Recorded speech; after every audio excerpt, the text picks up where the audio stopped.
Of दूसरा part, पहला chapter of दूसरा पार्ट। नाम क्या बेटा इसका? मुझे मेरे बचपन के दिन याद आ गए 10वीं में, आनुवांशिकता और उत्क्रांति। आनुवांशिकता और उत्क्रांति। आनुवांशिकता में वंश आ रहा है, क्या आ रहा है? वंश। किस तरीके से आपके पिताजी का लक्षण, आपके पिताजी की आदतें, आपके पिताजी की बोलते ना कि खूबियां, माता पिता की खूबियां कैसे एक बच्चे में ट्रांसफर होती है, कैसे उसका वंश आगे बढ़ता है, उसे क्या कहते हैं? आनुवांशिकता। क्या बनता? आनुवांशिकता। इस चैप्टर में बेटा आप दो चीज पढ़ोगे।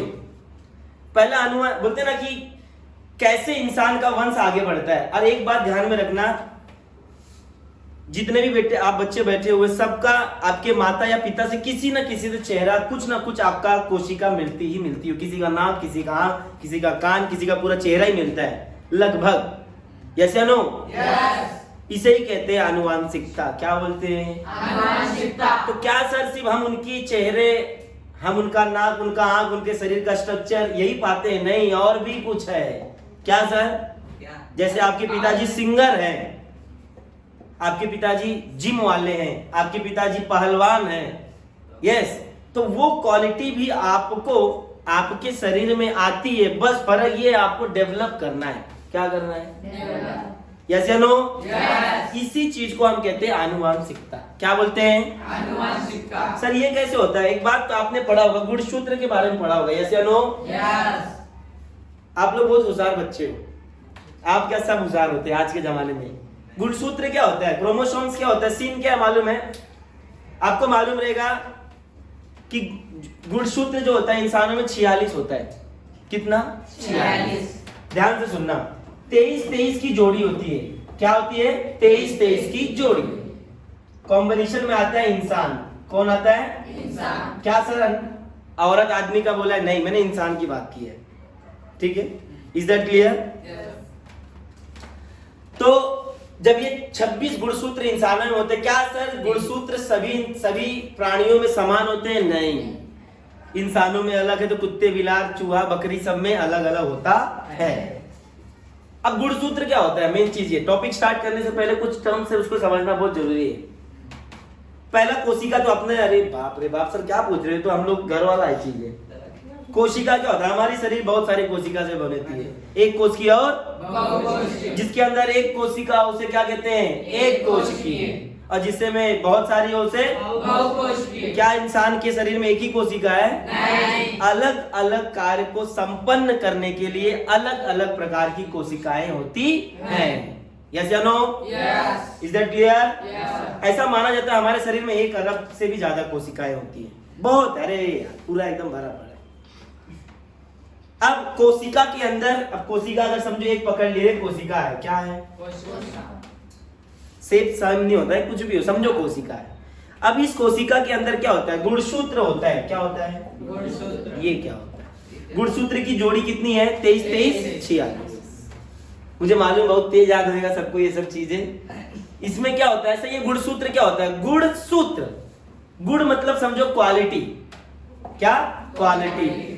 जो चीजें, जो गुणसूत्र, जो माता पिता की जो क्वालिटी है, सूत्रों से आपके शरीर में ला दे, उसे कहते हैं गुणसूत्र। ये मैंने खुद बनाया अभी, नहीं समझा? फिर मतलब बोले ना, समझने के लिए बताऊं मैं। गुण मतलब क्या होता है? क्वालिटी। यस या नो? सूत्र मतलब आपको मालूम है, जो आपके माता पिता की क्वालिटी जिस चीज के द्वारा आती है उसे क्या कहते हैं? वो क्वालिटी आपके फिजिकल स्ट्रक्चर भी हो सकता है, वो क्वालिटी उनकी आदतें हो सकती है, वो क्वालिटी उनकी क्वालिटी हो सकती है। तो गुणसूत्र मतलब वो चीजें जो आपके माता पिता में है, वो चीजें जब आपको किसी चीज के द्वारा मिलता है, उसे क्या कहते हैं? गुणसूत्र। समझ में आया गुणसूत्र का मतलब? गुण मतलब होता है क्वालिटी। क्या होता है? क्वालिटी। सूत्र मतलब आपको मालूम है, जब वह गुणसूत्र, वह क्वालिटी हमारे शरीर में आता है, किसके द्वारा आता है? गुणसूत्र। Is that clear? किसी को कुछ डाउट है? ठीक है, देखते क्या है। तो सर आपने बोला क्वालिटी, सर शरीर का स्ट्रक्चर, ढांचा भी के हिसाब से कोई मम्मी जैसा दिखता है, कोई पापा, कोई दोनों जैसा दिखता है। कभी कभी हम मम्मी से भी नहीं मिलते, पापा से नहीं मिलते, मामा से मिलते हैं। यस या नो? तो बोलते तेरा नाक मामा जैसा है, तेरी आंख फुआ जैसी है, बराबर, यस या नो? Yes. तो बेटा क्या वो फुआ तुम्हारे खानदान में नहीं आती है? यस या नो? आती है। उसे ही कहते हैं जब कोई चीज वंश के हिसाब से आगे बढ़ता है उसे क्या कहते हैं? आनुवांशिकता। क्या बोलते हैं? आनुवांशिकता। तो सर वो क्वालिटी किसके थ्रू आगे बढ़ती है? गुणसूत्र। किसके द्वारा? गुणसूत्र। हाँ। जब कोई चीज वंश वंश वंश, ये वंश से वो वंश, वो वंश से वन वंश समय समय पर ट्रांसफर होती रहती है उसे क्या कहते हैं? आनुवांशिकता। और किसके वजह से ट्रांसफर होती है? गुणसूत्रों की वजह से। गुण मतलब क्या होता है? गुण मतलब क्वालिटी, जो अपने माता पिता की क्वालिटी जिसके द्वारा आती है उसे क्या कहते हैं? गुणसूत्र। गुणसूत्र किसके अंदर होता है? इंसान में। अरे इंसान में नहीं, सब में होता है। कोशिका में होता है। किसमें होता है? कोशिका में। ठीक है, आगे देखते हैं। अब आता है उत्क्रांति। अरे बाप रे बाप, ये तो ज्योग्राफी लगा दिया इसमें। इवोल्यूशन ऑफ मैनकाइंड, इंसानों का उत्पत्ति कैसे हुआ ये पढ़ना है। बताओ, इसको देखने की जरूरत है। उत्क्रांति बताने की जरूरत है भाई, कैसे हुआ उत्क्रांति। सबसे पहले जीवाणु उत्पन्न हुए थे पानी। सबसे पहले जीवाणु कहाँ हुआ था? पानी में। तो उत्क्रांति इंसान कैसे कैसे कैसे कैसे डेवलप्ड हुआ, आज का इंसान कैसा है। सबसे होशियार इंसान होमोसेपियंस माने जाते हैं, आपने पढ़ा होगा। होमोसेपियंस इंसान सबसे होशियार माने जाते हैं। सबसे उनके पास सोचने समझने की क्षमता थी, यही लास्ट डेवलपमेंट है। फिर वही सोचने समझने की क्षमता से फिर उन्होंने आग लगाया, उन्होंने पत्थर बनाया, उन्होंने पहिया बनाया, उन्होंने सब बनाया। वो घर में रहना शुरू किए, धीरे धीरे धीरे धीरे। बोलते ऐसे इंसान 22,000 साल पहले मिले थे। कितने हजार साल पहले? 22,000। तो क्या सर उसके पहले इंसान नहीं थे? इंसान का एवोल्यूशन 20 लाख साल पहले हुआ था बेटा। मैं 22,000 साल की बात कर रहा हूँ। धरती पर इंसान के रूप में, इंसान नहीं बोल सकते, इंसान बोल दिया थोड़ा गलत हो रहा है। उन्हें कहते थे आखेटक खाद्य संग्राहक। इतिहास में ये थोड़ा ऐतिहासिक चीज है। जो इंसान 20 लाख साल पहले, कितने लाख साल पहले? 20 लाख। ध्यान रखना, आंकड़ा एकदम सही है। 20 लाख साल पहले धरती पर जीव रहते थे, प्राणी रहते थे, जिसे हम आज के समय में बोल सकते इंसान के जैसे थे, इंसान नहीं थे। आखेटक खाद्य संग्राहक मतलब इनका नाम आखेटक का काम क्या है? खाद्य मतलब खाना, संग्राहक मतलब जमा करना। उनका एक ही काम था, सुबह उठो, शिकार करो और खाना जमा करो। Is that clear? नाम क्या था उनका? आखेटक खाद्य संग्राहक। आखेटक खाद्य। Is that clear? कब आए थे धरती पे? 20 लाख साल पहले। उनका नाम था आखेटक खाद्य संग्राहक। धरती पर आए थे कितने साल पहले? 20 लाख साल। तो इनका काम यही था, खाना जमा करना। तो सर क्या इनको सोचने समझने की क्षमता कुछ नहीं थी? कुछ नहीं थी। अगर बेटा सोचने समझने की क्षमता होती तो शायद खाने को कच्चा बना के खाते नहीं। Is that clear? नाम क्या बेटा, एक साथ पढ़ेंगे। आखेटक खाद्य संग्राहक। कब आए थे? 20 लाख साल पहले। सही है। Yes, sir. कहने का ये मतलब सर इससे पहले नहीं थे, पर पूर्ण रूप से खड़ा होके 2 पैरों पर चढ़ने वाले इंसान। क्या? 2 पैरों पर चलने वाले इंसान खड़े होकर के तन के, अपन कहते तन के चलते, यस नो? Yes. कब आए थे? 20 लाख साल पहले। नाम क्या था? आखेटक खाद्य संग्राहक। Is that clear? Yes, sir.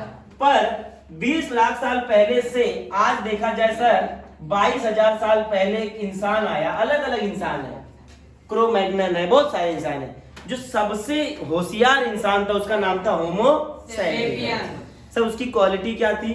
वह इंसानों की तरीके से सोच सकता। इसे ही कहते हैं उत्क्रांति। क्या बोलते हैं? उत्क्रांति। इंसानों की उत्क्रांति कैसे हुई, पैदा कैसे हुए, बाद में धीरे धीरे धीरे धीरे धीरे धीरे कैसे कैसे बड़े होते गए। पहले कौन से जानवर थे, उसके पहले कौन से जानवर थे? कछुआ थे, बानर थे, बिल्ली थे, कीड़ा थे, क्या थे? जब वो चीजें पढ़ते उसे क्या कहते हैं? उत्क्रांति। क्या पढ़ते हैं? उत्क्रांति। तो यहाँ पर उत्क्रांति मछली का पढ़ने वाले नहीं, किसका पढ़ने वाले? मनुष्य का। Is that clear? तो ठीक है, आनुवांशिकता समझा? किसी को कुछ डाउट है? देखो बोल रहे ना, सजीवों के कोशिका के केंद्रक में आनुवांशिक गुणधर्म का वहन करने वाला कौन सा घटक है, उसे क्या कहते हैं? गुणसूत्र। क्या बोलते हैं? गुणसूत्र। अपने माता पिता के शारीरिक तथा मानसिक लक्षणों को संतान में संक्रमित करने वाली प्रक्रिया को क्या कहते हैं? आनुवांशिकता। डीएनए का अणु किस घटक में बना हुआ है? डीएनए, जब ये आपका हो गया गुणसूत्र है, एक्स के आकार का होता है। कैसे होता है? एक्स के। सपोज मुझे गुस्सा आ गया और मैंने अणुसूत्र को नीचे से फाड़ दिया, नीचे से फाड़ दिया, तो उसमें से एक सीढ़ी नुमा निकलता है। क्या निकलता है? सीढ़ी नुमा। उसे क्या कहते हैं? डीएनए। क्या बोलते हैं? डीएनए। तो गुस्से में अणुसूत्र को फाड़ा तो क्या निकला? डीएनए। कोशिका के अंदर गुणसूत्र। गुणसूत्र, गुणसूत्र के अंदर डीएनए। Is that clear? कोशिका के अंदर गुणसूत्र। गुणसूत्र के अंदर DNA. Is that clear? Yes, sir. फाड़ने के बाद जो सीढ़ी जैसा निकलता है उसे क्या कहते हैं? डीएनए। क्या बोलते हैं? डीएनए। डीएनए कब टेस्ट होता है मालूम है ना? जब आपका बच्चा हारा जाए मेला में, मेला में खो गया, पकड़ के डीएनए मम्मी का लगाओ, पापा का लगाओ, भैया बेटे का लगाओ, एकदम सेम होता है। क्लियर है? Is that clear? आगे बढ़ते हैं। आनुवांशिकता और आनुवंशिक बदल कैसे होता है ये देखते थोड़ा सा। एक पीढ़ी के जैविक लक्षण जनकों द्वारा दूसरे पीढ़ी तक संक्रमित होने की प्रक्रिया को आनुवांशिकता कहते हैं। जनुक मतलब जीन। क्या बोलते हैं? जीन। देखो क्या होता है सीन। बोलते ना डीएनए को जब छोटे छोटे टुकड़ों में बांटते हैं तो जीन बनता है। वो तो बात गुणसूत्र में तो है, वो क्या है? गुणसूत्र में ही होता है वो, ठीक है। तो क्या बोलते हैं? आनुवांशिकता का एक डेफिनेशन बना, एक साथ बोलेंगे। एक पीढ़ी के जैविक लक्षण जनकों के द्वारा दूसरे पीढ़ी तक संक्रमित प्रक्रिया को क्या बोलते हैं? एक देखो सीधा, एक पीढ़ी के जैविक लक्षण जनकों के द्वारा दूसरे पीढ़ी में क्या संक्रमित होने को क्या कहते हैं? आनुवांशिकता। वो लक्षण कुछ भी हो सकता है, आदत भी हो सकता है, स्ट्रक्चर भी हो सकता है, ढांचा भी हो सकता है। ऐसा कभी होता है कि इंसान का बच्चा बकरी पैदा हो? होता है कभी? तो बेटा डीएनए में जो स्टोर रहेगा वही आएगा ना, यस या नो? अब इंसान के गुणसूत्र में क्या है? डीएनए। क्या है? डीएनए। और डीएनए में आदतें और स्ट्रक्चर ढांचा किसका छुपा हुआ है? इंसान का। तो क्या इंसान नहीं पैदा होगा, बकरी होगा? नहीं। तो यही कारण है, देखो क्वेश्चन बन गया अच्छा सा। यही कारण है इंसान का बच्चा इंसान होता है और घोड़े का बच्चा घोड़ा होता है, कुत्ते का बच्चा कुत्ता होता है, क्योंकि उसके डीएनए में, उसके गुणसूत्र में वही रिकॉर्ड है। और जो रिकॉर्ड होगा वही ट्रांसफर होगा। और जब वही ट्रांसफर होगा तब बेटा एक बात बताओ, जो गाय का बच्चा होता है स्टार्टिंग में वो भी तो एक छोटा सा होता है, कुछ समझ रहे हो? सबका है, जितने भी प्राणी स्टार्टिंग में ऐसे ही होते हैं। बट जब उनके अंदर जो डीएनए जाता है, जो सेल्स जाता है, जो जीन जाता है सबसे पहले, वो धीरे धीरे धीरे धीरे उसमें जो मेमोरी होगी, जैसे अपने पास मेमोरी है ना, वैसे ही उस मेमोरी में जो कुछ भी होगा उस अकॉर्डिंग उसका ढांचा बदलते जाएगा। पर सर कभी कभी लंगड़ा पैदा हो जाता है, यही होता है, कुछ उसमें इंफॉर्मेशन गलत होने की वजह से वो ढांचा भी गलत हो जाता है, उसके बाद गलत पैदा हो जाता है। एक बात बताओ सर, हम डीएनए या गुणसूत्र को नथिंग बट कंप्यूटर बोल सकते हैं। कंप्यूटर में जो टाइप किया हुआ वही जेरॉक्स निकलेगा, अब गलत टाइप किया तो बराबर है कि नहीं? वो दिमाग बोल सकते हैं, अलग एग्जांपल, दिमाग, आपके दिमाग में जो चलता है वो लिखोगे आप, अब गलती से किसी ने हाथ हिला दिया तो गड़बड़। वैसे इसमें भी होता है। Is that clear? किसी को कुछ डाउट है? आधुनिक आनुवांशिक का प्रारंभ ग्रेगर जोहान्स मेंडेल इस वैज्ञानिक ने किया। किसने किया? जोहान्स डेल ने। किसने? उन्होंने लंबी अवधि तक संशोधन करके आनुवांशिकता के विषय पर निष्कर्ष खोज निकाला। ये इंसान ने बहुत खोज किया, बाद में जाके इसने इसको निकाला है। 1901 में ह्यूगो द विंस उनके परिवर्तन सिद्धांत द्वारा अचानक होने वाले परिवर्तन के पीछे का कारण बस समझ में आया। इसी आधार पर 1902 में वॉल्टर ने कण खजूरा की कोशिका में गुणसूत्रों की जोड़े के स्वरूप में देखा। तब ये किसी को मालूम नहीं था। देखो इन्होंने क्या, कण खजूरा गोंजर जिसको बोलते हैं, मालूम है ना, जो किधर भी घुस जाता है। यस, हाँ किधर भी जा सकता है, कुछ भरोसा नहीं। तो ये सब साइंटिस्ट ने गोजर वगैरह को देखा। और एक बात ध्यान में रखना, गुणसूत्र जोड़ी में होते हैं। कैसे होते हैं? जोड़ी में। आज लड़के में XY होता है तो लड़की में XX होता है। ये गुणसूत्र की जोड़ी होती है। युग्मक होते हैं। कैसे होते हैं? युग्मक। बेटा जब बोलते हो इधर ही ध्यान दिया करो, नहीं तो फिर थोड़ा सा मूड हो जाता है इधर उधर। कैसे होते बेटा? युग्मक में, जोड़ी में होते हैं। ठीक है, देखते क्या है। उसके बाद क्या बोला? जनकों का वहन गुणसूत्रों द्वारा होता है। यही बोला था, यस या नो? यह सिद्ध होने के कारण आनुवांशिक सामग्री पहचानने की दिशा में खोज हुई। इसी आधार पर 1944 इस वर्ष ओसवाल्ड, एवरी, मैगलिन, मैकार्थी, कालेन ये तीनों ने कुछ विषाणुओं को छोड़कर सभी सजीवों में डीएनए की आनुवांशिक सामग्री होती है, यह सिद्ध किया। अब बेटा गुणसूत्र के अंदर तोड़ने से क्या मिलता था? डीएनए। डीएनए को खंडों में बांटोगे तो जीन। Is that clear? और सर मेमोरी, स्टोरी जो भी होता है सब किसमें स्टोर होता है? जीन में। या बोलो आप डीएनए में, या बोलो गुणसूत्र में। यस या नो? बाद में मालूम पड़ा कि भाई मेन कारण क्या है? डीएनए है या गुणसूत्र है। किसी को कुछ डाउट है डीएनए, गुणसूत्र और जीन में?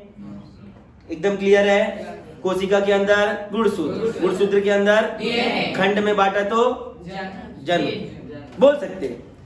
बाद में आरएनए पढ़ेंगे, वो लफड़ा बाद में। डीएनए से आरएनए कैसे बनता है वो लफड़ा बाद में देखते हैं अपन, आगे देखते हैं। 1961 इस वर्ष फ्रांस के मैकाई जेक मोनाथी के आनुवांशिक वैज्ञानिकों ने जीवाणुओं की कोशिका में डीएनए द्वारा होने वाले प्रथिन संश्लेषण, प्रथिन मतलब मालूम है ना? प्रथिन मतलब प्रोटीन, प्रथिन मतलब प्रोटीन, प्रक्रिया की प्रतिकृति तैयार की। डीएनए द्वारा होने वाले प्रथिन संश्लेषण, डीएनए क्या करता है? प्रोटीन को लेके जाता है, जिसके कारण डीएनए के अणुओं में छुपे जनुकी संकेतों को समझने में, डीएनए, ध्यान से आंसर देखो, डीएनए के अणुओं में छुपे जनुकी संकेत, खंड में बांटा डीएनए को क्या मिलता है? जनुकी। इसी से जनुकी अभियांत्रिकी की दृष्टि से अमाप क्षमता वाली पुनर्संयोजी डीएनए तकनीकी विकसित हुई। डीएनए शरीर के हर भाग में होता है, हर चीज में होता है, बस एक को छोड़ के, वो होता है आपका आरबीसी, रेड ब्लड सेल्स। इसमें डीएनए नहीं होता, बाकी सब में होता है। देखोगे जब किसी को ब्लड सेल्स कम होता है उसमें आरबीसी, सफेद खून, पानी खून, लाल खून, ये खून, वो खून, दुनिया भर, बोलते कोई आरबीसी गिर गया, बोलते कोई व्हाइट ब्लड कम हो गया, प्लेटलेट कम हो गया, तो उसमें समझ में आएगा रेड ब्लड सेल्स क्या होता है, उसमें डीएनए होता नहीं। Is that clear? किसी को कुछ डाउट है? गुणसूत्र की कितने होते हैं इंसानों में? 46। कितने के जोड़ी में? 23 के। Is that clear? वो गुणसूत्र क्या है? गुणसूत्र हमेशा कितने में होते हैं? जोड़ी में। कैसे होते हैं? जोड़ी में। जो कि एक्स नुमा होता है। कैसा होता है? एक्स नुमा। उसको काटने के बाद क्या निकलता है? गुणसूत्र नहीं, डीएनए निकलता है। डीएनए कैसा दिखता है? सीढ़ी नुमा। कैसा? सीढ़ी नुमा। ठीक है, आगे देखते हैं। आनुवांशिक विकृतियों का निदान करने के लिए, प्रतिबंध एवं नियंत्रण करने के लिए, उपचार करने के लिए, उसी प्रकार प्राणी संकर एवं वनस्पति संकर करने के लिए सूक्ष्म जीवों का भी उपयोग होता है। ये आपने पढ़ाऊंगा तुमको सूक्ष्म जीव के बारे में, चैप्टर है 8वां चैप्टर, 7वां 8वां चैप्टर है। कैसे सूक्ष्म जीवों के द्वारा हम अलग अलग चीजों का निर्माण करते हैं। आने वाले चैप्टर में बेटा ये आप पढ़ोगे कि कैसे एक ही पेड़ में 10 प्रकार, 20 प्रकार, 25 प्रकार के फल उगाते हैं। वो सूक्ष्म जीवों का अध्ययन करेंगे, उसमें ही पढ़ेंगे क्या है। बोलने का ये मतलब है, कभी कभी क्या होता है, सपोज किसी की मम्मी को डायबिटीज है, ये आनुवांशिकता का सबसे सही मेरे हिसाब से उदाहरण होगा। अगर समझो किसी की मम्मी को डायबिटीज है और बच्चा पेट में आ गया, सपोज अब वो मतलब बच्चा पैदा होने वाला है, तो वो डायबिटीज के लक्षण वो जुनुक के माध्यम से, उनके जीन के माध्यम से उस बच्चे में चला जाता है। इट मींस 100% उसके बेटे को क्या होगा? Is that clear? किसी को कुछ डाउट है? ये प्रूफ्ड है। आपकी डायबिटीज, आपका थायराइड, आपका हाथी पाव, ये बीमारी बेटा बता रहा हूँ, थायराइड, कैंसर, विंसर, सब ये सब जनुकी के माध्यम से माता पिता किसमें चले जाते हैं? बच्चों। इसे ये सब बीमारी को आनुवांशिक बीमारी कहते हैं। कौन सी बीमारी? आनुवांशिक। वह बीमारी जो अपने माता पिता से हमें प्राप्त हो, उस बीमारी को हम क्या कहते हैं? आनुवांशिक बीमारी। वह आदतें जो हमें माता पिता से प्राप्त हो उसे क्या कहते हैं? आनुवांशिक आदतें। एक बात ध्यान में रखना, जो जिसके पापा रेसलर है बाबा, तो थोड़ा तो आएगा ना लक्षण, यस या नो? किसी को कुछ डाउट है?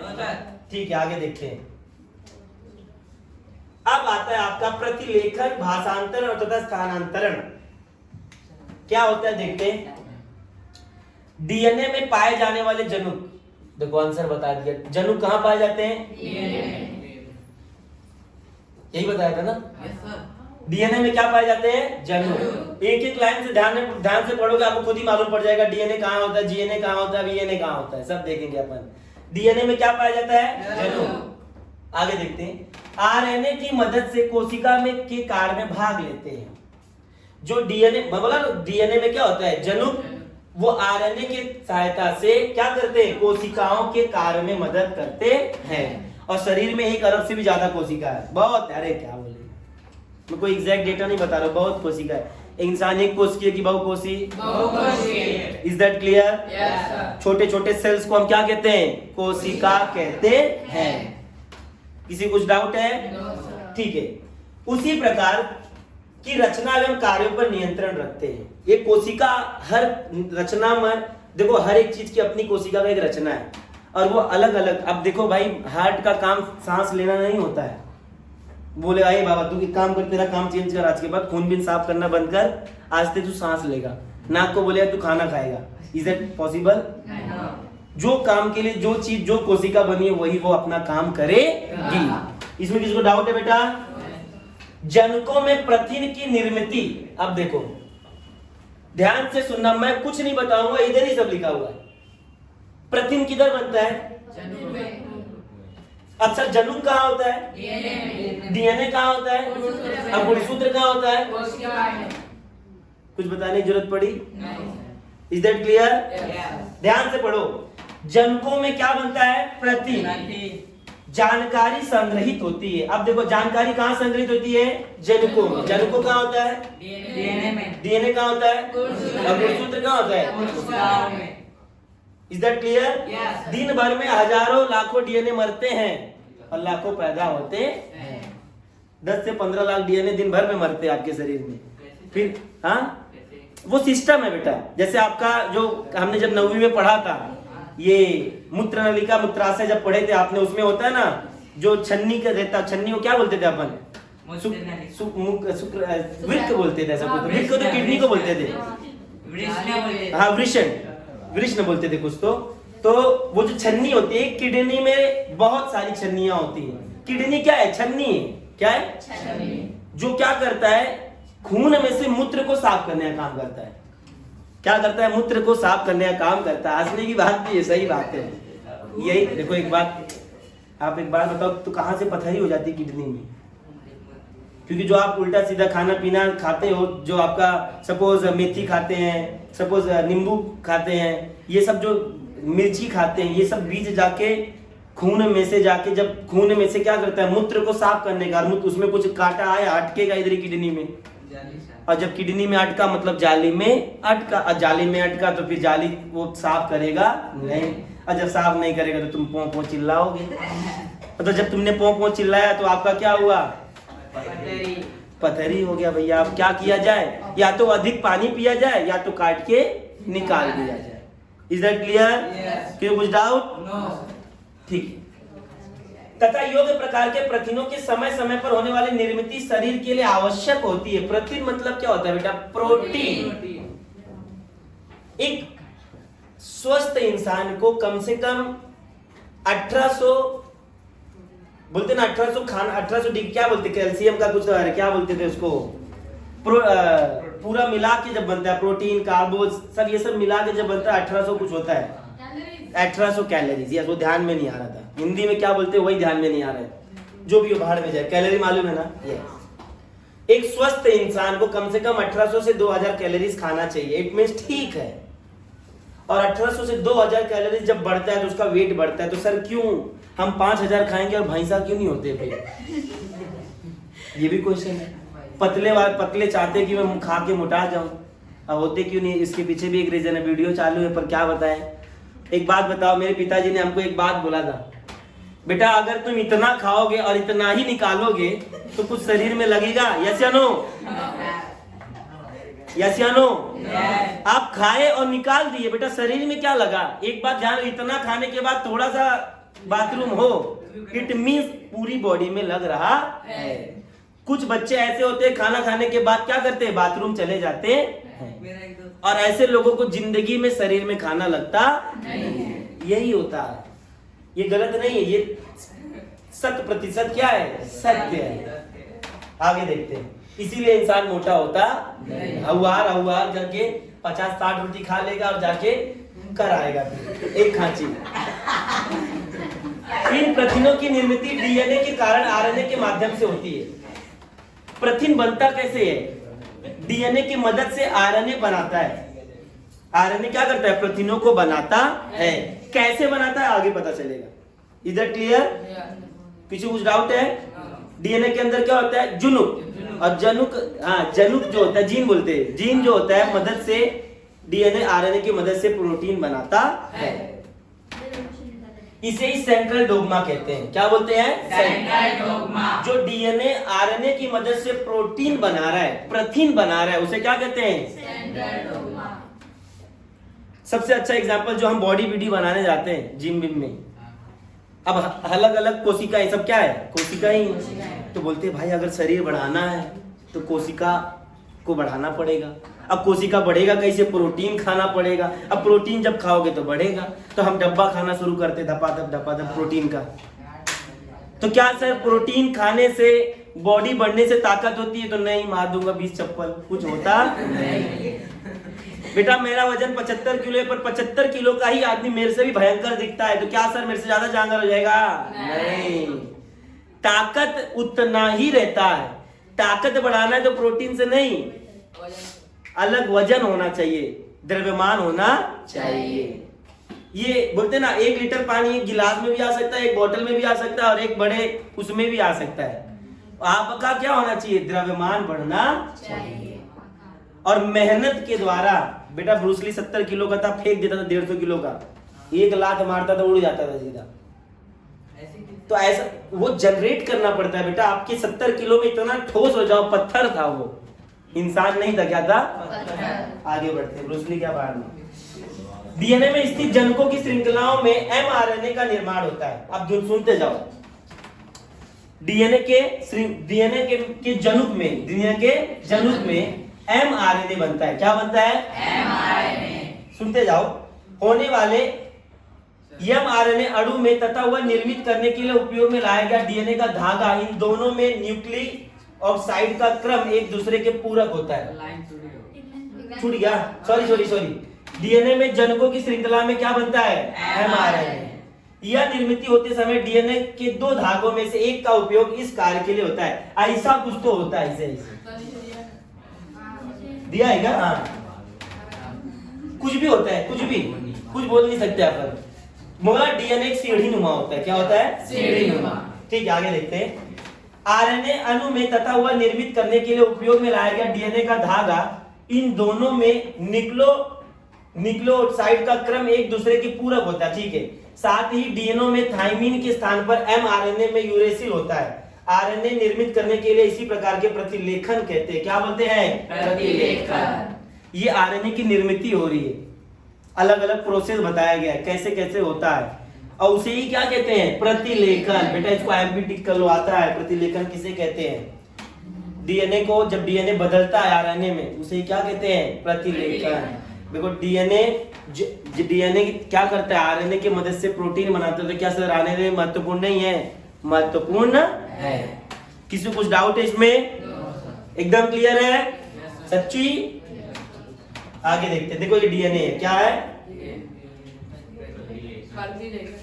अरे हाँ, डीएनए से कैसे बदल रहा है आरएनए, देख रहे हो, वो बता रहा हूँ। देखो बन रहा है कि नहीं। ये पहले तो डीएनए था, ये कनेक्टेड होना चाहिए, कनेक्टेड नहीं है। ये एक बोलते ना, ये पॉलीमरेज बोलते हैं इसको। क्या बोलते हैं? पॉली। ये पूरा इलाके को, इसमें एक जगह पे जाता है डीएनए।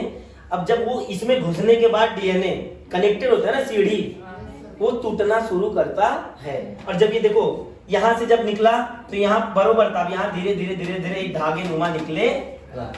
वही बताया था उधर, यस या नो? यहां से डीएनए आ रहा है, बराबर है। अब देखो कैसा कैसा अलग हो रहा है, देखते हैं। कोशिका केंद्रक में निर्मित होने वाला एमआरएनए कोशिका द्रव में आता है। कहां पर आरएनए कहां बनता है? कोशिका केंद्र में। कहां पर? कोशिका केंद्र। बेटा कोशिका के केंद्र में ही गुणसूत्र होता है, और गुणसूत्र के अंदर डीएनए होता है, डीएनए के अंदर जीन होता है, जीन और डीएनए के माध्यम से क्या होता है, जब डीएनए जब कोशिका केंद्रक में निर्मित होने वाला आरएनए कोशिका द्रव में आता है, वह आते समय डीएनए के ऊपर के सांकेतिक संदेश लेकर आता है। जब किसी देखो ध्यान से सुनो बेटा, जब वह कहां पर प्रवेश करता है? द्रव में। कहां पर? अब देखो, वह आते समय डीएनए के ऊपर सांकेतिक संदेश लेकर आता है। दिख रहा है क्या? ये संदेश दिख रहा है? GLMC पा पू पा, यस या नो? ध्यान से सुनो बेटा, नहीं तो फिर लफड़ा होएगा, बार बार एक्सप्लेन करने नहीं होएगा फिर। वह आते समय डीएनए में क्या लेके आता है? सांकेतिक संदेश। क्या लेके आता है? सांकेतिक संदेश। इस संदेश में अमीनो अम्ल होता है। क्या होता है? अमीनो अम्ल के लिए संकेत होते हैं।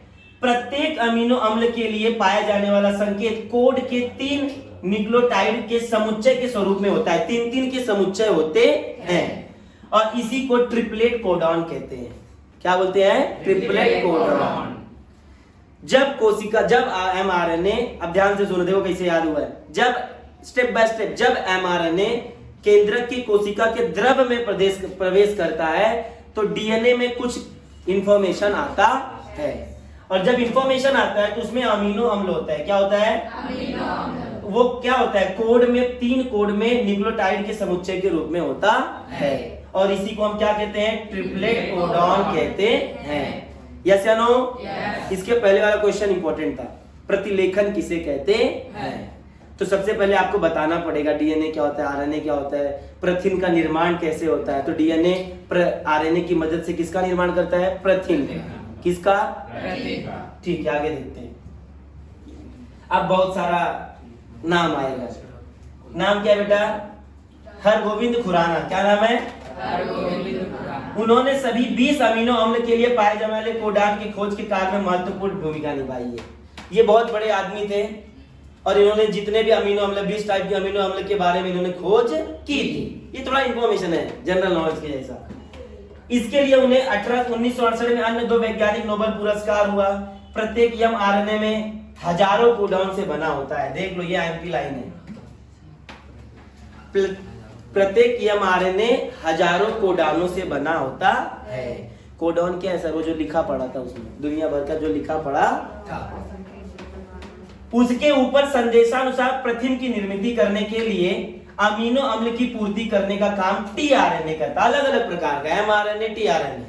देखो उसमें, देखो एमआरएनए 1000 कोडॉन से बनता है। क्या बनता है? हजारों कोडॉन से। Is that clear? उसके ऊपर संदेश अनुसार प्रथिन की निर्मित करने के लिए अमीनो अम्ल टीआरएनए का मदद लेता है। ध्यान से सुनो, इसके लिए एमआरएनए के ऊपर जिस प्रकार का कोडॉन होता है, उसके पूरक क्रम वाला एंटी कोडॉन 3 पर होता है। देखो इधर क्या लिखा हुआ है, बना है क्या? यहां है, सॉरी। तो इसे ही क्या कहते हैं? ट्रांसलेशन कहते हैं। क्या कहते हैं? ट्रांसलेशन। भाषांतरण। क्या बोलते हैं? भाषांतरण।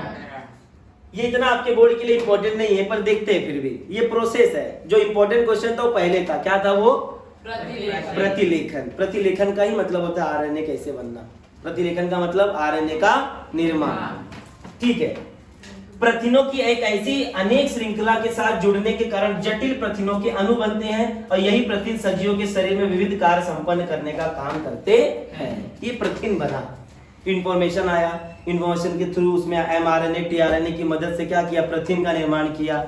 मुझे मालूम है एमआरएनए टीआरएनए एक्सआरएनए वो है, हरामे हो गया तुम्हारे दिमाग में, बट ठीक है, थोड़ा समझने की कोशिश करो, इतना बोर्ड के लिए इंपॉर्टेंट नहीं है।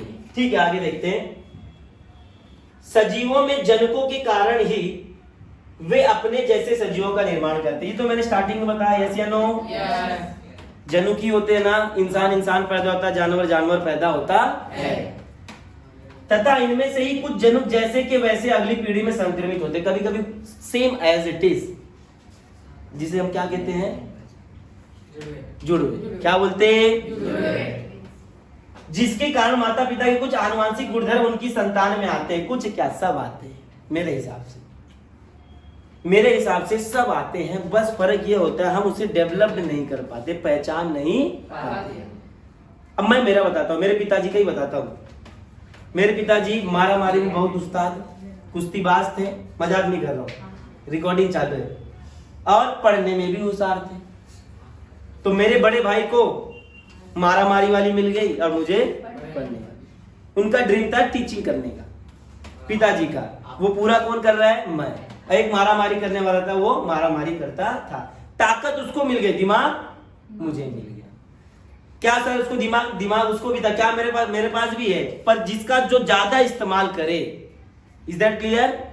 कभी कभी कुछ चीजों का डेवलपमेंट आपकी परिस्थिति पर होता है। आपको पढ़ने नहीं मिला तो कहां से आएगा पढ़ने, यस या नो? Is that clear? और देखो कभी कभी आपके पिताजी पहलवान रहेंगे ना, वो रहता है अंदर कुछ ना कुछ असर रहता है।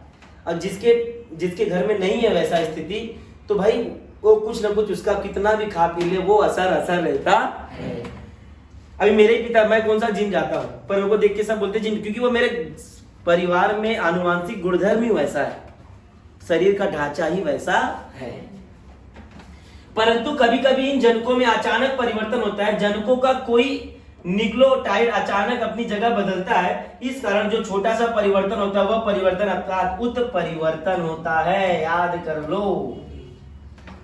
सजीवों में, मेरे साथ, सजीवों में जनकों के कारण ही वे अपने जैसे सजीव पैदा करते हैं।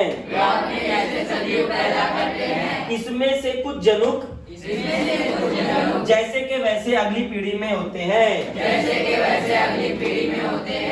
जिसके कारण माता पिता के कुछ आनुवंशिक गुणधर्म उनके संतान में आते हैं। जनुक कई जैसे जनकों में अचानक न्यूक्लियोटाइड बदलता है, इसे ही उत्परिवर्तन कहते हैं। पार्ट 2 में बेटा कॉन्सेप्ट बहुत आता है। जैसे मैंने बोला ना, वो क्या था वो कॉन्सेप्ट, पहले वाला प्रतिलेखन, उत्परिवर्तन, ये कॉन्सेप्ट बहुत आता है, इसको समझ लो। उत्परिवर्तन मतलब जनुकों के इंसान क्या होता है, जनुकों के द्वारा ही अपने समान इंसान को पैदा करता है, और कभी कभी वह सेम एज इट इज पहुंच जाता है।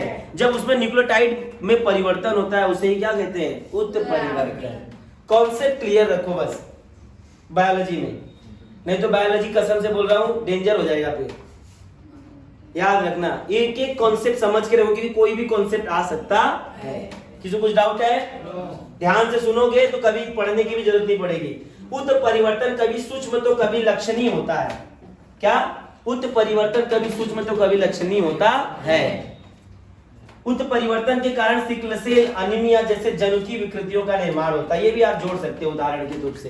कभी कभी लंगड़ा पैदा होता है ना, इसी वजह से होता है, कुछ प्रॉब्लम की वजह से होता है। हमारे पाचन संस्थान में पाए जाने वाले अपेंडिक्स, इस अवयव का क्या कार्य है? अपेंडिक्स भी होता है, सबके अंदर होता है, पर कभी कभी लफड़ा हो जाता है थोड़ा बहुत, तो उसे काट के निकाल देते हैं। अपेंडिक्स की बीमारी नहीं सुना है कभी? अरे भगवान, जाके पूछो। ज्यादातर महिलाओं में होता है ये, लगभग 99% महिलाओं में अपेंडिक्स होता है। कुछ काम का है नहीं, कुछ काम का होता नहीं है लगभग, पर कभी कभी इसकी वजह से बहुत परेशानियां होती है महिलाओं को, तो काट के निकाल देते हैं सीधा अपेंडिक्स का part he. Is that clear? कभी कभी होता है, ये बीमारी है, जाके पूछो अपने माता पिता से, खुद ही बताएंगे वो। सही बोल रहा? अरे नहीं, कोई अच्छा चीज है भाई, बीमारी है। तुमको उत्क्रांति क्या पढ़ना है? बोले प्राणियों और पक्षियों की प्रजातियां नष्ट क्यों हो रही हैं? क्योंकि बेटा टावर लगाओ 5G से 4G, रेडियस बेटा हमको भी नुकसान करती है, पर उतना करती नहीं है। Is that clear? अब उत्क्रांति, अब मजा आएगा। और उसमें थोड़ा बहुत मजा आया ही, अब और मजा आएगा। अब उत्क्रांति पढ़ेंगे। क्या पढ़ेंगे? उत्क्रांति। Is that clear? Yes. किसी को कुछ डाउट है? No sir. उत्क्रांति अर्थात सजीवों में अत्यंत धीमी गति से होने वाले क्रमिक परिवर्तन। ये याद रखना। उत्क्रांति मेरे साथ बोलेंगे। उत्क्रांति मतलब उत्क्रांति मतलब सजीवों में अत्यंत धीमी गति से सजीवों में अत्यंत धीमी गति से क्रमिक परिवर्तन। क्रमिक परिवर्तन वो क्या बोलते हैं? उत्क्रांति। ये परिवर्तन धीरे 20 लाख साल पहले इंसान अब जाके आया अच्छी तरीके जैसा होना चाहिए। Is that clear? Yes. किसी को कुछ डाउट है? नो। यह प्रक्रिया अत्यंत धीमी एवं सजीवों का विकास साध्य करने वाली बेटा आपको उत्क्रांति भी आ सकता है, लिखो उसके बारे में। बोलेंगे पहलवान है सर हम, उत्क्रांति लिख देंगे। साइंस में बेटा अपने मर्जी से अगर लिखे तो मर्जी से मार्क्स देंगे वो लोग, ध्यान में रखना। इसीलिए साइंस में थोड़ा सा लिखना कम पड़ता है पर एग्जैक्ट लिखना पड़ता है। याद रखना, झुआ भर लिखने का काम मत करना। हाँ, लिखो कम पर जो पूछा है वही लिखो। Is that clear? एक साथ पढ़ेंगे। उत्क्रांति अर्थात उत्क्रांति अर्थात सजीवों में अत्यंत धीमी गति से सजीवों में अत्यंत धीमी गति से होने वाला क्रमिक परिवर्तन। होने वाला क्रमिक परिवर्तन। बोर्ड में ये क्वेश्चन आया तो क्रमिक पे ऐसा अंडरलाइन कर देना, ये इंपॉर्टेंट वर्ड है। आगे देखते हैं। यह प्रक्रिया अत्यंत धीमी से यह प्रक्रिया अत्यंत धीमी से सजीवों का विकास सजीवों का विकास साध्य करने वाली प्रक्रिया है। साध्य करने वाली प्रक्रिया है। कैसी प्रक्रिया बेटा? क्रमिक। कैसी? क्रमिक। अंतरिक्ष के ग्रह तारों से लेकर पृथ्वी पर विद्यमान सजीव सृष्टि में होने वाले परिवर्तन के अनेक चरणों का विचार उत्क्रांति अध्ययन में करना आवश्यक है। कोई भी चीजें देखो, मैं आपको 9वीं में पढ़ाया नहीं हूँ, पढ़ाया हूँ ज्योग्राफी में। जो हलचलें होती है दो प्रकार की होती है, एक तेज होती है, एक धीमी होती है। धीमी हलचलों से महाद्वीप का निर्माण होता था। आप पढ़े हो कि नहीं? यस या नो? तो ऐसे ही ये जो प्रोसेस है धीमा है। कैसा है? धीमा। धीरे धीरे धीरे धीरे जो परिवर्तन होते हैं उसे क्या कहते हैं? उत्क्रांति। पर कैसा परिवर्तन है? क्रमिक, क्रम के अनुसार है। जब मैं बोलता हूं मेरे तरफ देखा करो सब, ये साइंस है, हिस्ट्री ज्योग्राफी नहीं है। फिर आपको खुद ही समझ में आएगा अगली बार पढ़ने के टाइम तक। बोलेंगे कुछ समझ आई नहीं। फिर आगे देखते हैं। प्राकृतिक चयन की अनुक्रिया के लिए सजीवों की एक वर्ग के विशिष्ट लक्षणों में अनेक पीढ़ियों तक परिवर्तन होने की जिस प्रक्रिया द्वारा अंत में नई प्रजाति का निर्माण होता है उस प्रक्रिया को उत्क्रांति कहते हैं। बाप रे, आ गया डेफिनेशन। एक बात, पहली बात, सबसे इंपॉर्टेंट चीज पहले क्या होती है? प्रकृति जिसका चयन करती है वही इस धरती पर रहता है। सर ये क्या बोल रहे हो? डायनासोर को पहले ने प्रकृति ने चयन किया इसलिए वो थे, इंसान को नहीं किया इसलिए इंसान नहीं थे।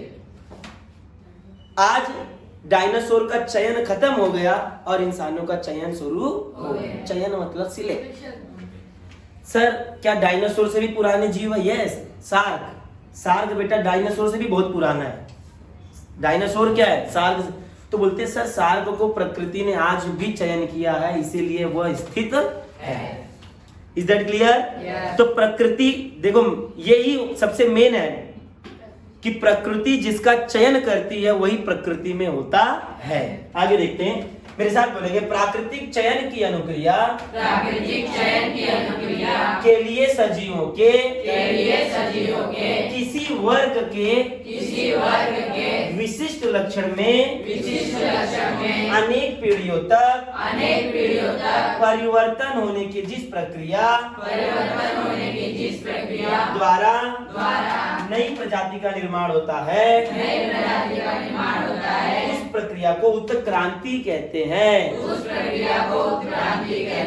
तो सर क्या उत्क्रांति सिर्फ इंसानों में थी? नहीं बेटा, हर अपने अपने जान। बिल्ली पहले टाइगर से, बिल्ली से ही टाइगर बना है ना? यस या नो?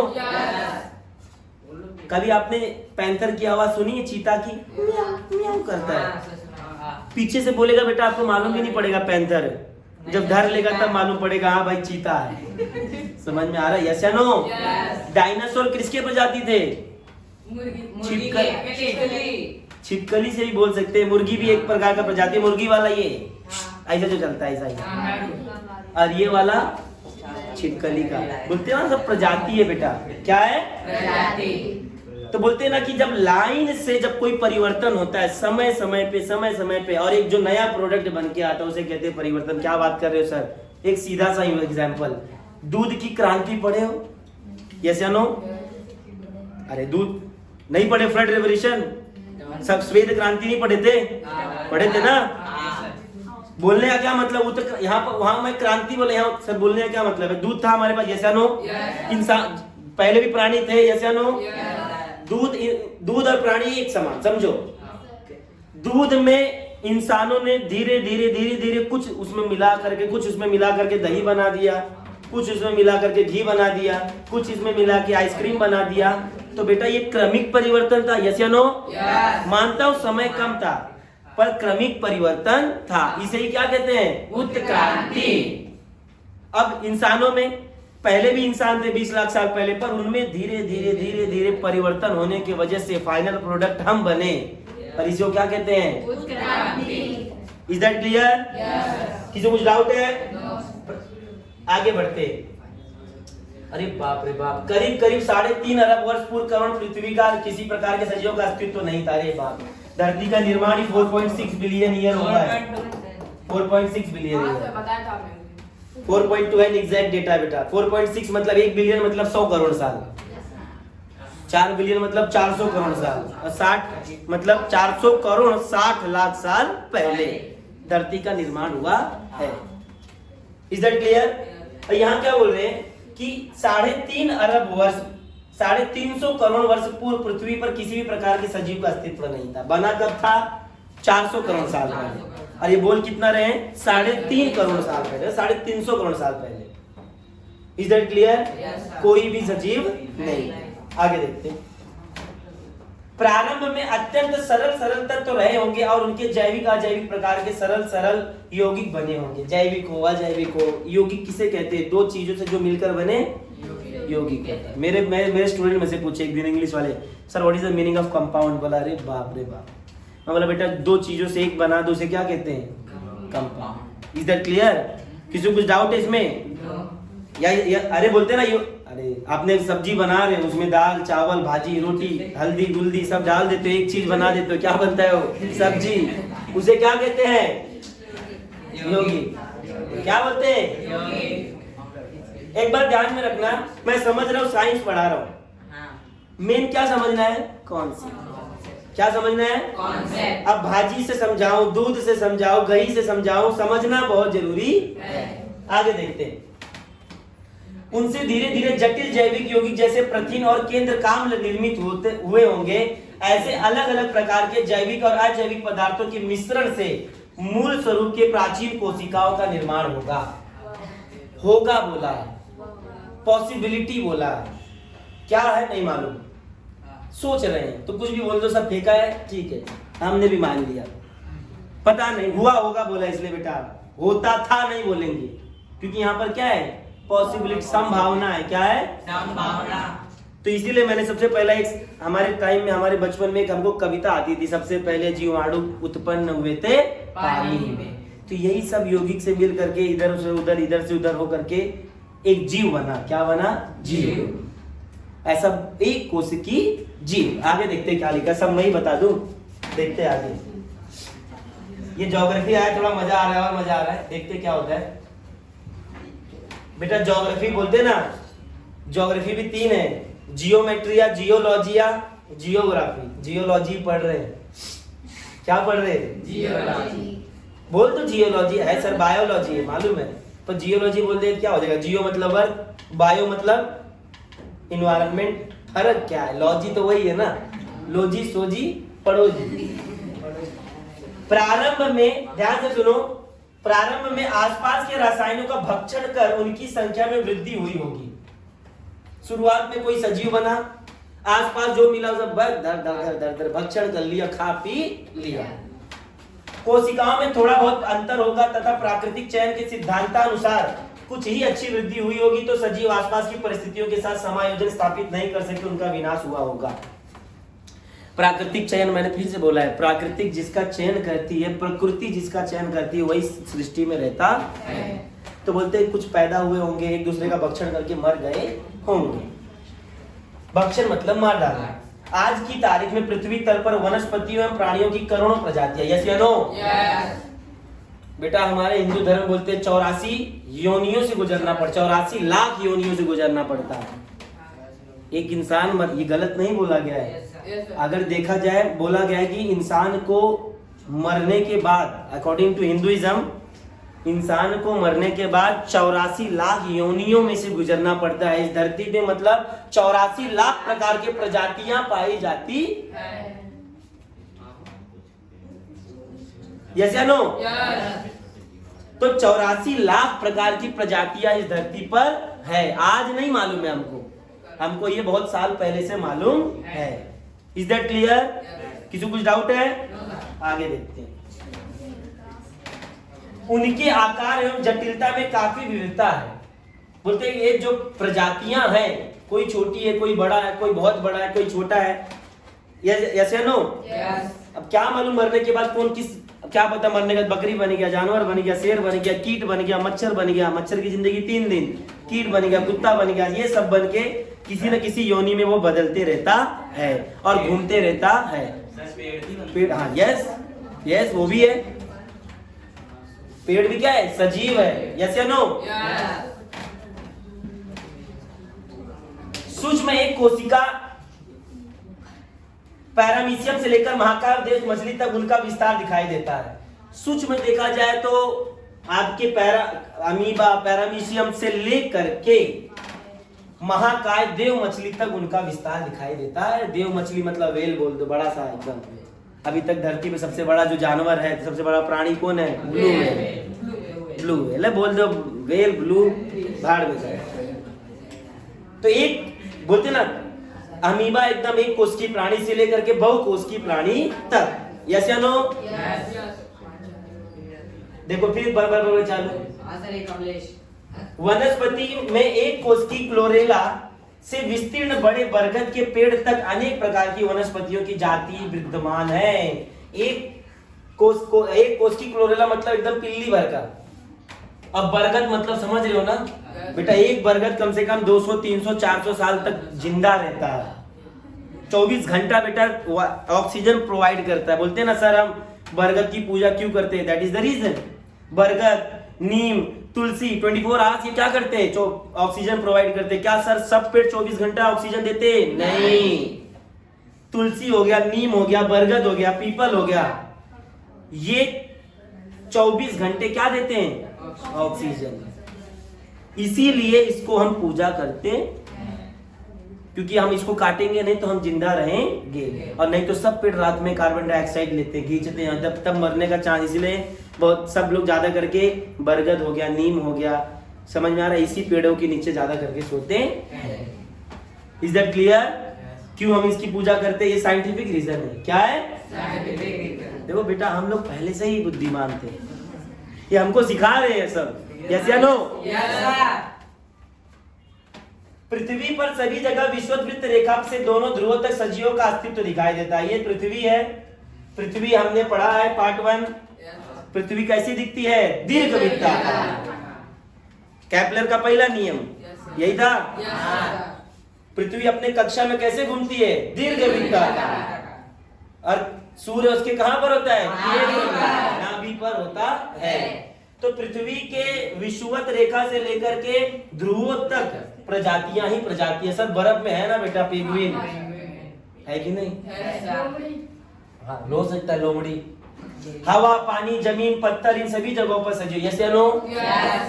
अति प्राचीन काल में मानव को इस पृथ्वी के सजीव का निर्माण कैसे हुआ, इनमें कितनी विविधता कहां से आई होगी, इस विषय में उत्सुकता है पहले के लोगों को। हमको सब मालूम है। यूट्यूब पे मारो, सर्च मारो, बस देखो कैसे कैसे बढ़ते रहेंगे, कैसे कैसे कैसे कैसे कैसे कैसे पूरा शुरू से लेकर अंत तक बना देंगे। पर सही है क्या पता नहीं, जो मालूम है वो सही है, क्वेश्चन उठा सकते नहीं। सजीवों का उद्गम और विकास से संबंधित विविध उपपत्ति के सिद्धांत आज तक प्रस्तुत किए गए। इनमें से सजीवों की उत्क्रांति अथवा सजीवों का क्रम विकास यह सिद्धांत सर्वमान्य है। सजीवों की उत्क्रांति, और उत्क्रांति हुई कैसे? क्रमिक हुई। कैसे? क्रम से हुई है, निरंतर हुई है। मैं सर ये नहीं बोल रहा अमीबा सीधा हाथी बन गया, ये गलत बता दिया सर। कौन सा फॉर्मूला बताया तुमने? एक कोशिकी से धीरे धीरे धीरे धीरे धीरे धीरे धीरे धीरे क्रमिक परिवर्तन, क्या बोलते हैं एक साथ, क्या बोलते हैं? क्रमिक परिवर्तन से आज का मानव बना है। क्या सर मानव से भी कुछ परिवर्तन आ गया होगा? Yes sir. हमारे पास पूंछ है, था, अब हट गया, अभी भी हड्डी वहां है बट उसका इस्तेमाल नहीं था, हट गया। यस या नो? यस। तो कभी कभी क्यों कोई बच्चा पैदा होता है उसको पूंछ हो जाता है? कभी कभी यस, सूंड भी आया है, देखा नहीं तुमने? कहीं कहीं देखो यूट्यूब पे डाल के, कहीं कहीं बच्चों को, पर ऐसे बच्चों का प्रकृति में चयन होता नहीं है। मर पैदा होने के 10 घंटे 12 घंटे बाद खत्म, क्योंकि चयन पहले पड़ा है। प्रकृति जिसका चयन करेगी वही जिंदा रहेगा। इंसान के शरीर में सूंड आने से आ गया है, देखो बहुत ज्यादा, बट वो जिंदा रहेगा नहीं। किसी किसी को 2-2 मुंडी पैदा हो जाती है, किसी किसी को 2-2 जगह पैर मुंडी हो जाता है, हाथ 10-10 हाथ हो जाते हैं। यस या नो? यस। ऐसे लोग ज्यादा, क्योंकि प्रकृति इनका चयन करती नहीं है, तो ऐसे लोगों को मरना पड़ेगा। यस या नो? यस। तो सर ये कहां से डीएनए में आ रहा है भाई? माँ बाप तो अच्छे थे, तो इसे ही बोलते हैं, क्या पढ़ते थे उधर? परिवर्तन बोलते हैं, उत्परिवर्तन बोलते हैं। क्या बोलते हैं? उत्परिवर्तन। किसी को कुछ डाउट है? आप स्वयं बतियाने लगते हो तुम लोग, देखो देखो ना, देखो। एक जन है उसका ये आधा शरीर, ये 2 जन है। हाँ, अब पढ़ेंगे उत्क्रांति का सिद्धांत। क्या पढ़ेंगे?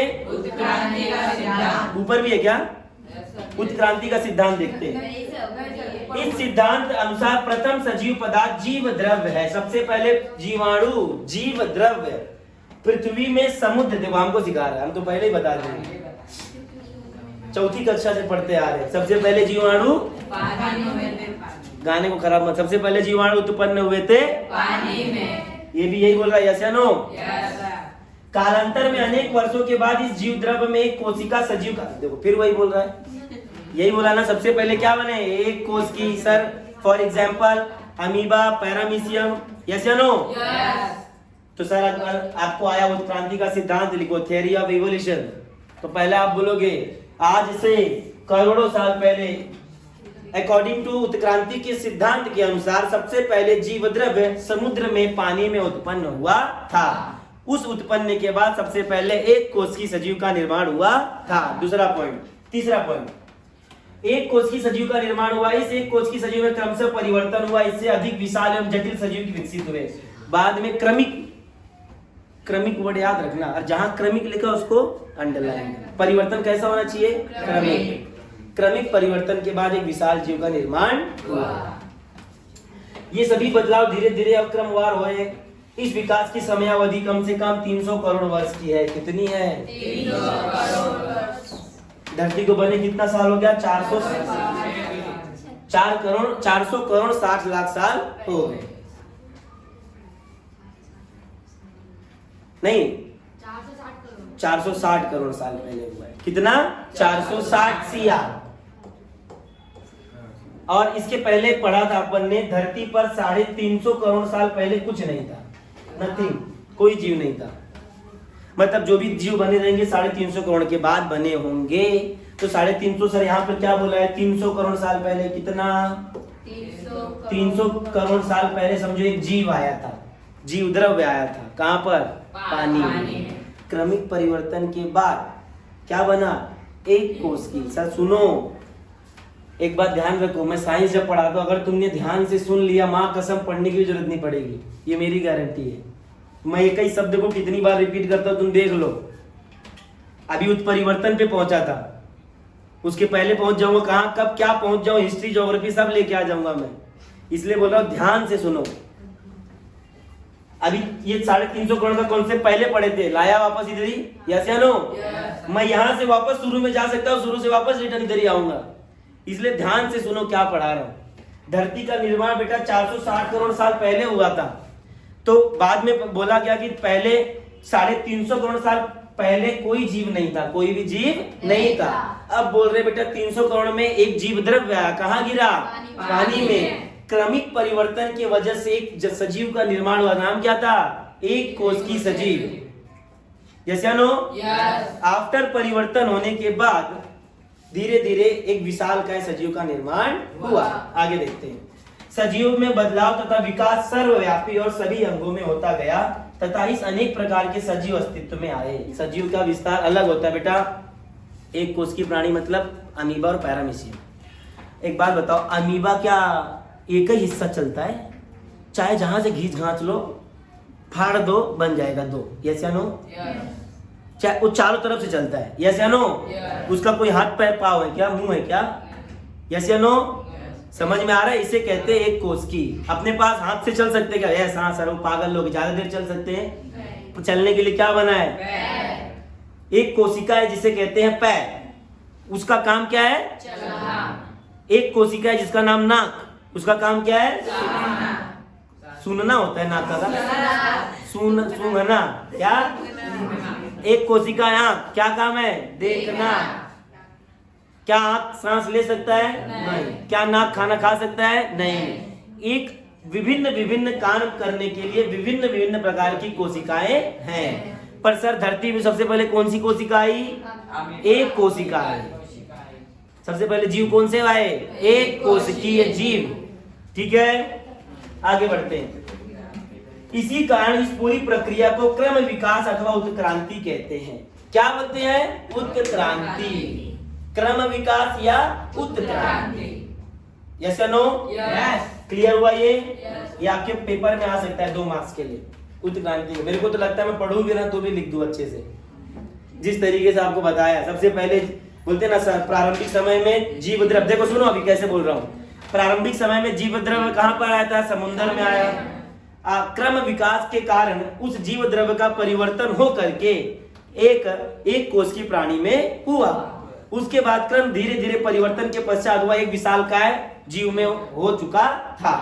300 साल पहले, 300 साल बाद फिर धीरे धीरे 300 करोड़ साल पहले धीरे धीरे परिवर्तन के पश्चात अलग अलग प्रकार की कोशिकाओं का, अलग अलग जीवों का निर्माण हुआ। इसे ही हम क्या कहते हैं? उत्क्रांति का सिद्धांत कहते हैं। जो संगठनाएं उत्क्रांति हैं, भिन्न रचना तथा कार्यकलाप पूर्वजों से वनस्पतियों तक का प्राणियों का प्रगतिशील विकास ही उत्क्रांति है। प्राणियों से वनस्पतियों से प्राणियों तक जो हमने ट्रांसफर किया है उसे हम क्या कहते हैं? उत्क्रांति। क्या बोलते हैं? उत्क्रांति। यस या नो? Yes. अच्छा बेटा, आप किसी को कुछ डाउट है इसमें? किसी को कुछ डाउट है? यस या नो?